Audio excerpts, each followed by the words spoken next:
Nashukuru kwamba ofisi yako ya Dodoma imehamia Sumbawanga ili sisi ambao hatuwezi kufika tufikishe hoja zetu kwa urahisi. Haya. Mimi hoja zangu ziko mikoa miwili. Tuambie. Mkoa wa kwanza ni Arusha. Nimefanya kazi kule mwaka 2023.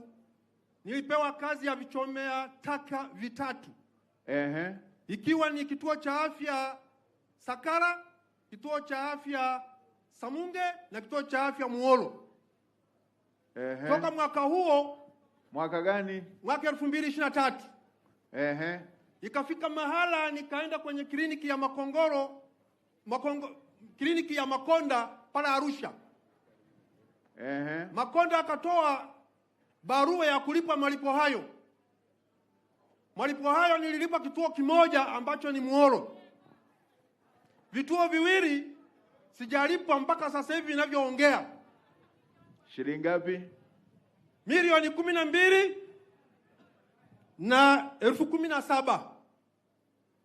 La ajabu, nilipokuwa ninaandika barua kumwandikia rasi wa mkoa wa Arusha, nikamwandikia mkuu wa mkoa wa Arusha, akatoa mamlaka pia kule chini, lakini cha kusikitisha wakafika mahala wakaandaa BOQ ya malipo haya na kubekideti tarehe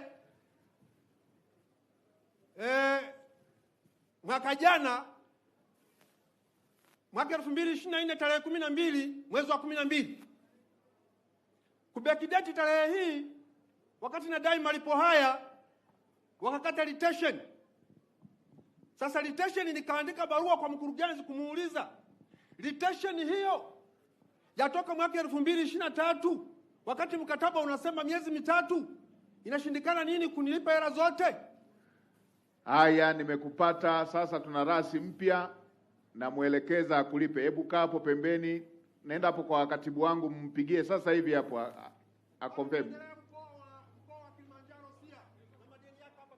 Kilimanjaro ni kiasi gani?